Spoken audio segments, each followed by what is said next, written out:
What is going on, everybody? Welcome back to Lazy MMA, the best place for MMA picks on YouTube. Zalal versus Sterling just took place, and I'm going to be going through the entire card, starting from the early prelims and ending with the main event, giving you my recapped analysis and breakdown of what just happened. As for the picks, I did pretty well on this card. No, I didn't. I'm bullshitting. I went 6 for 13. However, the 6 that I did get, 5 of them were some of the most pivotal fights that you need to get correctly, and I went perfect on 5 out of the 16, including Ryan Spann by KO in the second round. But hold on. I'm getting ahead of myself here. Let me start from the beginning, and we'll move up our way up this card. Starting off with the early prelims opener of Talita Alenkar versus Julia Polastri. Okay, listen. I predicted Julia Polastri in this fight based on the fact that she's going to have more volume and more output in this fight in the standing department. I thought she was going to be able to, negate Taylor Alenkar's takedowns and force a stand-up game and maybe secure herself a nitty-gritty decision. But I did warn everybody, and I did say that Talita does have some solid grappling. If you do not get her off of you from the beginning, if she realizes she can establish that game, she's going to be all over you. And she was all over Polastri in this fight, man. She took her down 2 times in the first, laid down some heavy ground and pound. Polastri on the feet was doing pretty well. I could have even swayed the first round for her. She was piecing her up on the feet, but inevitably Talita was taking her down to the ground, throwing up some sub threats, and not really sub threats. She was just setting up submissions, but she was just really laying down ground and pound, and she controlled her for the entirety of this fight and secured herself a unanimous decision victory. So we're down 0-1. All right, so we're going to move on to the next fight of the evening, which was Max Griffin versus Victor Valenzuela. I went with Max Griffin by decision, and I honestly think you could have edged him this fight, or it should have been at least a split decision. I understand Max Griffin got dropped, but I think pure damage alone, Victor Valenzuela was cut up. He was bleeding heavy. He was getting outstriked, and Max Griffin was laying down his own grappling, taking down Victor Valenzuela. But Victor Valenzuela did wobble him, which inevitably think I could have swayed the round to him. It was a 29-28 unanimous decision victory, but I don't know. Max Griffin is an old fuck. I don't know what I was doing picking some 40-year-old man, but even then, I don't think Victor Valenzuela is anything special. He's another guy that I think he's just to take a place up in the roster and doesn't really amount to much, and I don't really see a bright future for him. He's struggling with 40-year-old Max Griffin. Victor Valenzuela himself is 33, I think. So, battle of the unks. Victor Valenzuela secured himself a 29-28 by stumbling Max Griffin. And before I move on, let me talk about fucking Daniel Cormier. Man, this guy on the mic is absolutely he's just so unbelievably annoying. I don't even know what word I was looking for there, but this guy is unbearable. That's the word I was looking for. He's unbearable on the mic, and I swear Max got wobbled by Victor, and he just called out major shot by Max. I don't even know what he's talking about. I think he just glazes whoever he picked to win, and really bad job on the commentating tonight. I can't lie to you. I cannot lie to you. It was fucking terrible.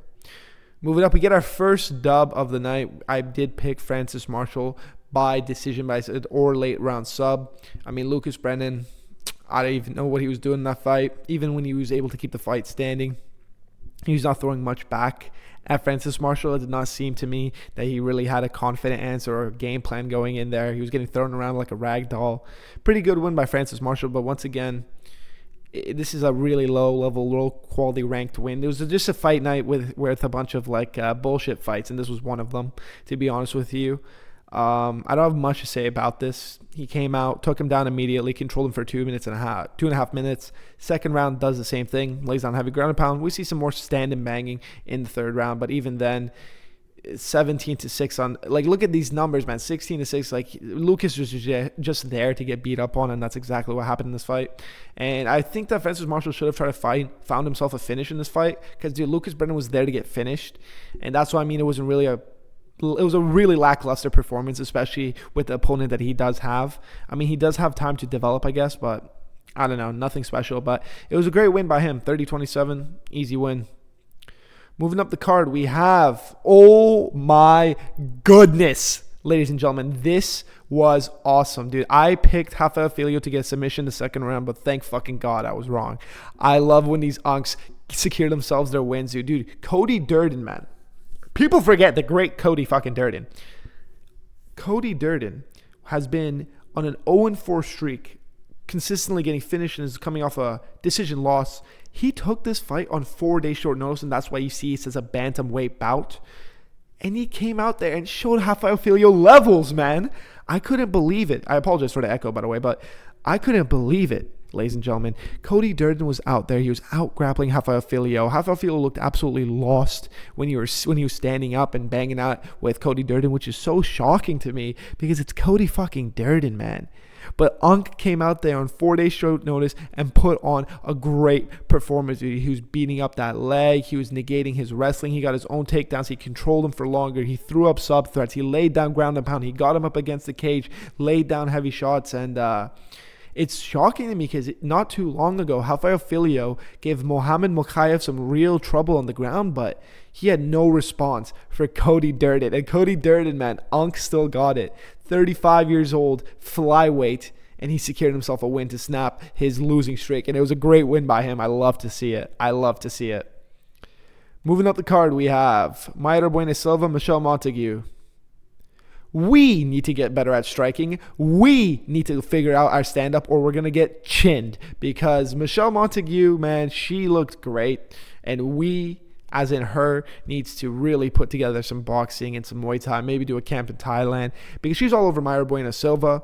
In terms of grappling, she took her down twice. She laid down heavy ground and pound. She cut her up. She beat her ass, bro. Like, let's keep it real. But when she was standing, man, she looked like a fish out of water. She looked like she's never been in an MMA class in her entire life. And that concerns me. But she does extend her win streak to 8, which was great. Maybe she could have found a finish, to be honest with you, but not really. I don't know. It was kind of a lackluster fight, but she was dominant over Mayra Bueno Silva, but she really needs to put together some striking because I could see some girls like Amanda Lemos could probably piece her ass up, bro. And darn it, she's in a different weight class, I'm pretty sure. Moving up the card, oh my God. Oh yeah, also I picked my Michelle Montague by decision. Moving up the card, oh God, what was I thinking? What was I doing? Oh, God. Cedricus Dumas versus Jackson McVeigh. I picked Dumas to come out there as my underdog lock. But hey, before I start talking shit, before any of you guys go in the comments to start talking shit, I did pick 4 other notable underdogs and they all hit, but we'll get to those. But yeah, I picked Dumas to come out there, show him the felony skills, his women beating skills, and piece up McVeigh and find himself a finish in rounds 1 or 2. And I got it completely wrong. McVeigh came out there like a fucking bat out of hell. He was chewing up Dumas's leg. He was beating the shit out of him right into the clinch. It could have been ruled a TKO loss, but the ref just didn't want to call it for some reason. McVeigh was beating the shit out of him. Dumas literally came out there to get his ass whooped and get finished, and that was that. Like, he did not throw anything. There's not much analysis for me to give you. McVeigh came out there, entered the clinch game immediately. Knees, elbows, almost finished him. Inevitably, I think he got him in a Darce or maybe an Anaconda. Took him to the ground, subbed him, minute and a half. And that was it. That's all she wrote, bro. Dumas came out there to get whooped. I bought the Jaden Cable propaganda. I bought the career revitalization propaganda. And I paid the cost, bro, because that was a terrible, terrible pick. But both these guys are cans. I'm talking my shit, bro. Fuck them, bro. I'm talking my shit just because I lost. But it really was a great win by Jackson McVeigh. He fucking killed Dumas, dude. I don't even know what I was doing. He killed Dumas and got himself a 100K bonus, which is kind of crazy, dude. These guys are making 124 now. That's a crazy, crazy, crazy salary for a fighter. Oh, my God. Next one, Rodolfo Vieira versus Eric Moicano. I picked Vieira by submission the first round by showing him levels, but Moicano, man, like, people forget he's the middleweight Khalil Roundtree because he shut down Rodolfo Vieira's grappling. And I think Vieira just let it slip, bro. Moicano pieced his ass up. Moicano got takedowns of his own in the first round.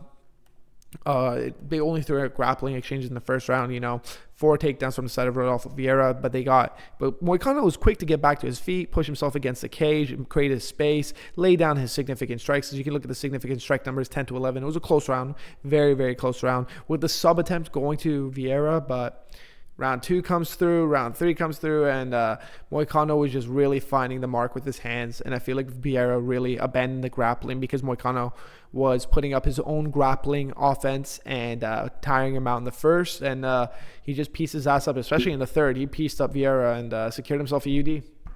And that's all she wrote, man. Another fucking, like, I don't even know what, dude, this card was so bullshit, man. Anyways, there we go. Next fight, opening up the prelims, the main event, we had Marcus Buchecha versus Ryan Spann. I'm a fucking, okay, listen, bro, put some respect on my name. Lazy MMA, lazy analysis, serious results. I picked Ryan Spann to come out there and find himself a KO in the second round. And that's exactly what he did, bro. I said after he came out there in the first, he had a few grappling exchanges where I said that he was going to have a little bit of a hard time, but he's going to be inevitably able to shuck off some of the takedown attempts on the side of Marcus Buchecha. But both these guys looked a little bit blobbish at the end of the round. They looked a little bit tired. Second round comes through. And I thought to myself, I was like, oh, this might get prolonged. But Ryan Spann's find that mark, man. And even on the side of the grappling in the first round, he was throwing up sub attempts. He was showing that he's a bigger and stronger guy. Second round comes through, finds the cross. I said he was going to find the cross. He finds the cross, changes it into the left hook. Boom. Buchecha's out. Walk-off KO from the side of Ryan Spann. Secured himself $100,000. It was a great finish. Great way to open up this main card. I was fired up. It was pretty sick. Buchecha, I think he put his gloves down. I don't know if I saw that correctly, but dude, he's just a jiu-jitsu nerd. This is why I picked Ryan Spann as a plus 140 underdog. The thing is, he's a jiu-jitsu nerd who didn't really put together his striking and kind of rush into MMA. But this is the modern era, man. People have got the grappling. They got the grappling, and they're going to piece you up once it gets to the striking compartment. It's exactly what happened in this fight, and I don't think he's built for this game. But great win from the side of Ryan Spann. I think he should get back in there soon. He didn't take much damage, and he's a big boy, bro. I think he can slime out some of these older dust bags in the heavyweight division. I think he could slime out a Marcin Tybura. But great win by Ryan Spann. Great way to open up the main card. Up the card, we have, oh my God, Raoni Barcelos taking on Montel Jackson, and Ankh fucking still got it. But low-key a robbery here. I went with Montel Jackson to come out there and chin Raoni Barcelos. And that's what almost happened. You know, round one starts within the first 30 seconds. They call him quick for a reason. They call him Quick Jackson for a reason. Comes down 1-2 down the pipe. Stuns Barcelos. He goes into his guard. Lays down heavy ground and pound. Barcelos almost goes out. I thought he was going to get finished. Barcelos recovers. Forces the fight back standing for the rest of the round. But while he tried to throw down some more takedowns to slow down Montel Jackson was just really beating the shit out of him on the feet, chopping at that leg, laying down his 1 and 2s because he loves to throw out 1-2 quick shots rather than the looping hooks. And he secured himself the round 1. Round 2, on the other hand, was where he got kind of like, I wouldn't say dropped once again, but Montel, the reason that people edged round 2 to him so clearly, and the argument that they're making, which round 3 is where the real argument comes, was that Raoni, even though he was getting stunned and pieced up on the feet, he had 2 really locked-in submission attempts. Like, at the end of the round, he had a one-handed, like a one-armed rear naked choke. He was squeezing, and Montel was looking up at that clock, just seeing how long's left in the round, how long more he's got to survive. And people really value that because he was in a dangerous situation. I think that inevitably that's what gave the nod to Raoni. But Montel on the feet was really piecing this guy up, man. We go to the okay, this is bullshit. This is what I mean by like the UFC numbers. Okay, they gave 8-6 to the side of Montel and 10 to the side of Raoni in the third. I don't think that's what it was. You know, Montel, he got taken down, but he worked his way back up, and I just think he was laying down heavy shots. But, you know, inevitably the dangerous situations were on the side of Raoni, and that's why Raoni was able to get that nod for the split decision. And he's undeniable, man. Dana White hates him. He's a 37-year-old man, and now he's in the rankings. They try to snub him from the rankings, but he's undeniable. And he extends that win streak to 5, and he beat another young prospect, and it was a great win from the side of Raoni Barcelos. Up the card we have, oh my God, there we go. Davy Grant versus Adrian Luna Manetti. I picked Davy Grant by crafty Ankh decision. People called me crazy. 40 years old. Still putting on these fucking whippersnappers, man. And that's exactly what happened in this fight. I love to see it. Davy Grant, Ankh still got it. He came out there and gave this young whippersnapper a fight. Listen, bro. This guy is the craftiest motherfucker I've seen.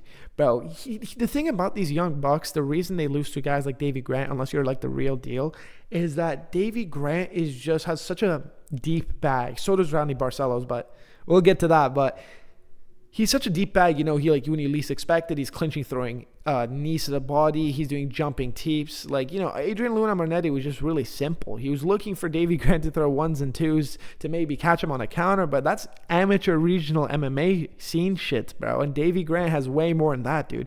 He's chopping head kicks, and I get that they were blocked and they were on the forearms of Adrian Luna Marnetti, but think about it, dude. You're still drilling that into the side of his fucking cranium. You know what I mean? And Davy Grant was just pouring it on him, man, and it was just a beautiful performance on the side of Davy Grant. First round, dude, those who know, because when Davy Grant came out in the first one, we saw him really laying it on this guy and just laying down the most unorthodox, just deep bag, multi-dimensional strikes. We knew that he was about to have an Ankh vintage performance, and he came out there and beat the shit out of Adrian Luna Marnetti. And the second round, it was a closer round. I get that says 54-38 on striking numbers. It was a closer round, but at the end of the round, Davy Grant stunned Marnetti with a hard shot to the point that he almost finished him, but he got saved by the bell. And those saved by the bell moments, bro, you really got to just give him the round. And that's exactly what happened. Round 3 starts, Davy Grant comes out with a fucking firestorm.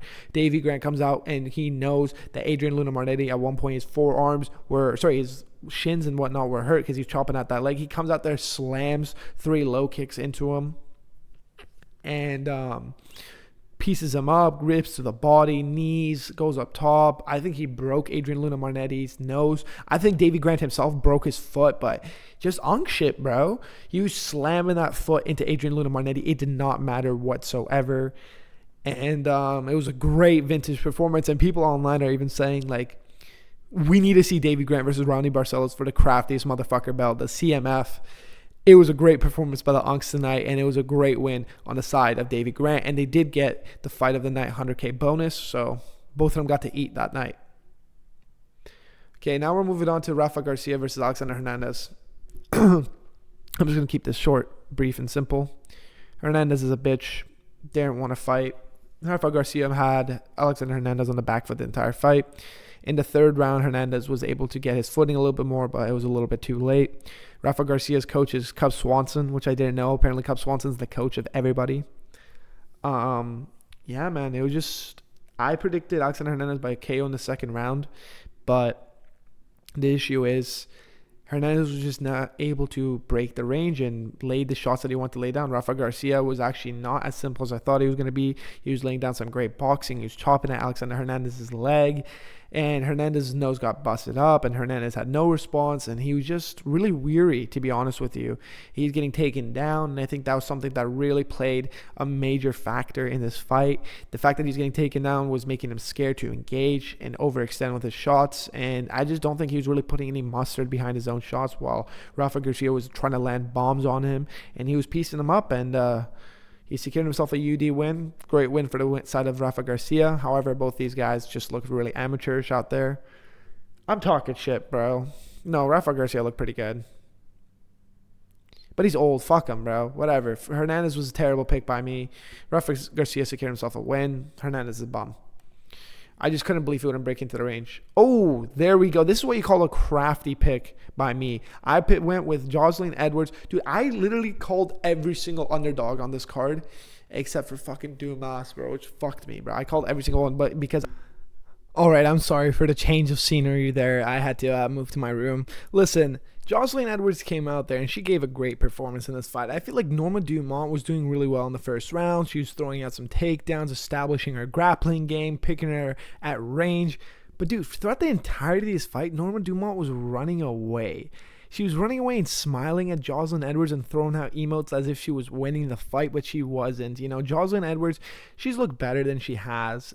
She's really gone on a tear in this division. This is her 5th fight in a row. This is her first decision in 4 fights, which is crazy. She's been going through a tear in this division. And Norma Dumont just didn't really have a response for Jocelyn Edwards' range as I predicted. Jocelyn Edwards was throwing up teeps up the middle. She was stringing together combinations, especially at the end of the 3rd round. She was putting together her punches and not throwing out ones and twos. And she was just a step ahead of Norma Dumont the entire time. It was 229-28 and 130-27. And Norma Dumont looked like she was absolutely confident that she won, and she acted like she got robbed at the end of the fight, which I do not understand how she thought she won that, considering she was on her back foot for the entirety of the fight. And Jocelyn Edwards came out there and secured herself a decision victory. and now she's ranked number 3 in the division, and I'm excited to see where her career is going to go from here. No, I'm not going to sit here and bullshit you guys, bro. Like, when I saw that, I was like, dude, this is really, like, top 3 women's MMA, bro. Anyways, we're up to the main event of the evening. We have Yusuf Zalal versus Aljamain Sterling. Oh, God bless me, and God bless Aljamain Sterling for securing my night, because I picked Aljamain Sterling to go out there and give us a veteran savvy, veteran crafty, boring decision, because that's what Aljamain Sterling gives us, and that's exactly what he gave us. But I'm not going to sit here bullshit. He gave on a little bit of an entertaining performance.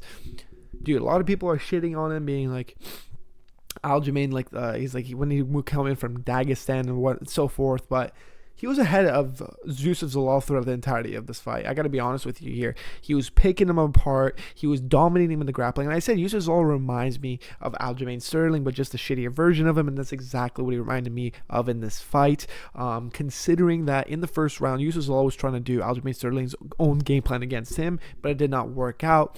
Aljamain Sterling in the end got to Yusuf Zalal's back and put in that body triangle. He secured the first. He was throwing down some heavy ground and pound from the back. And they were not like Khamzat Chimaev and DDP ground and pound, not pitter-patter shots. He was truly trying to wing shots at Yusuf Zalal off of his back.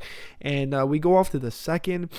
And, the second round starts, and Yusuf Zalal wobbles Aljamain Sterling. My personal opinion, looked like it really stunned him.